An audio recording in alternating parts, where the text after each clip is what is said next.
Hello வணக்கம் friends, இது நம்ம சேனல் மாமி டாக்ஸ். இன்றைக்கி நம்ம பார்க்க போகிறது ஒரு ரெசிபி வீடியோ. ராகி வீட் நூடுல்ஸ் எப்படி செய்கிறதுங்கிறத பார்க்க போகிறோம். வாங்க வீடியோக்கு போகலாம்.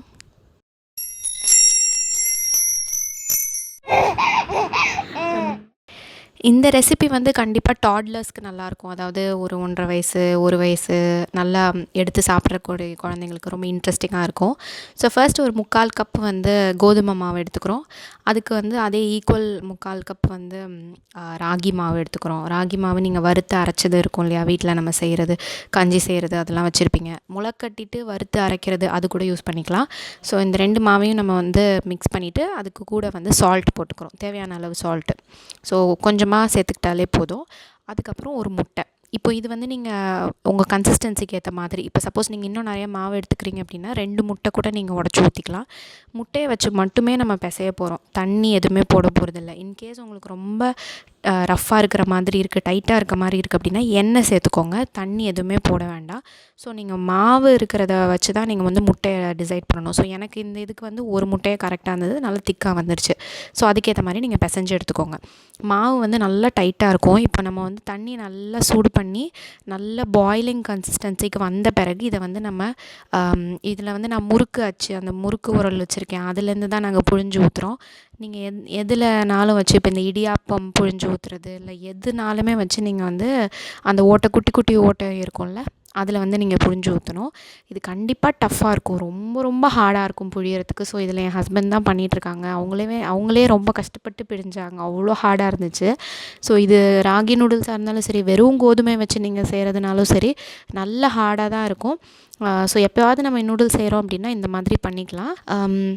இது ராகின்றதுனால வந்து கொஞ்சம் பிரேக் ஆகி வருது. கோதுமையில் வெறும் கோதுமை வச்சு பண்ணும்போது உங்களுக்கு வந்து நல்லா பிரேக் ஆகாமல் நல்லா நீளமான நூடுல்ஸ் கூட வரும்.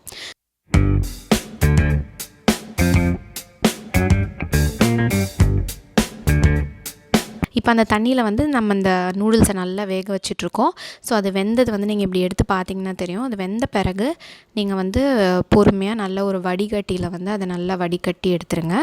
கொஞ்சம் நேரம் அதுக்கு கீழே ஒரு பாத்திரத்தை வச்சிங்க அப்படின்னா தண்ணி அப்படியே கீழே வந்துடும். ஸோ அவ்வளோதான், நூடுல்ஸ் ரெடி.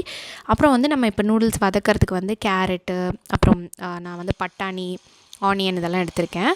எந்த மாதிரி வெஜிடபிள்ஸ் வேணுமோ நீங்கள் அதுக்கேற்ற மாதிரி வெஜிடபிள்ஸ் போட்டுக்கலாம். ஸோ ஃபஸ்ட்டு கடுகு போட்டு வெங்காயம் போட்டு வதக்கிட்டு அதுக்கப்புறம் வந்து கேரட்டு போட்டு வதக்க போகிறோம். அதுக்கப்புறம் நான் வந்து இதில் பீன்ஸ் போடலை, நான் வந்து பட்டாணி மட்டும் ஒரு கையளவுக்கு போட்டிருக்கேன்.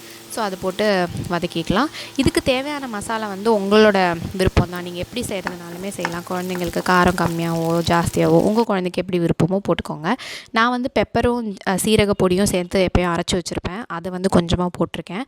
ஸோ உங்களோட டேஸ்ட் படி நீங்கள் எது வேணாலும் போட்டுக்கலாம். மிக்சட் ஹர்ப்ஸ் மாதிரி போடுறீங்க அப்படின்னா அது போட்டுக்கலாம். அப்புறம் நான் எப்பயும் போல் நம்ம மஞ்சத்தூள் போட்டு அப்புறம் நூடுல்ஸ் போட்டுட்டு கொஞ்சமாக உப்பு போடணும். அது உப்பு இதில் காட்ட மறந்துட்டேன், கொஞ்சம் கண்டிப்பாக உப்பு போட்டுக்கோங்க, உங்களுக்கு டேஸ்ட் எப்படி இதாகுதோ அந்த மாதிரி. ஸோ அது நல்லா போட்டு மிக்ஸ் பண்ணிட்டீங்க அப்படின்னா நூடுல்ஸ் ரெடி. செம்மையாக இருக்கும், செம்ம டேஸ்டியாகவும் இருக்கும், பார்க்கவே ரொம்ப டெம்டிங்காக இருக்கும். ஸோ கண்டிப்பாக இதை நீங்கள் ட்ரை பண்ணி பாருங்கள். நம்மளே ஹோம்மேட் நூடுல்ஸ் செஞ்சு கொடுத்தோம் அப்படின்னா நமக்குமே ரொம்ப ஒரு சாட்டிஸ்ஃபேக்ஷன் இருக்கும், ரொம்ப ஹாப்பியாகவும் இருக்கும். ஸோ தீக்ஷித் இதை ரொம்ப விருப்பப்பட்டு சாப்பிட்டாரு, விரும்பி அவரே எடுத்து சாப்பிட்டாரு. ஸோ இதை நம்ம வாரத்துக்கு ஒரு தடவை அந்த மாதிரி செய்யலாம். முட்டையை வந்து நீங்கள் அவாய்ட் பண்ணிங்க அப்படின்னா கொஞ்சமாக ரவை போட்டு சேர்த்து பிசைஞ்சு பாருங்கள், நல்லா டைட்டாக பிசைஞ்சு நீங்கள் நூடுல்ஸ் போட்டு செஞ்சு பாருங்கள், எப்படி வருதுன்னு எனக்கு சொல்லுங்கள். நீங்கள் இந்த ரெசிபியை வந்து என்ஜாய் பண்ணியிருப்பீங்கன்னு நினைக்கிறேன். கண்டிப்பாக ட்ரை பண்ணி பாருங்கள், நல்லா சூப்பராக இருக்கும், டேஸ்டியாக இருக்கும். இன்னொரு வீடியோவில் உங்களை நான் சீக்கிரம் பார்க்குறேன். நம்ம சேனல் நீங்கள் இன்னும் சப்ஸ்கிரைப் பண்ணல அப்படின்னா மறக்காமல் சப்ஸ்கிரைப் பண்ணிவிடுங்க, பெல் ஐக்கான் பட்டனையும் ப்ரெஸ் பண்ணிவிடுங்க. நன்றி, வணக்கம்.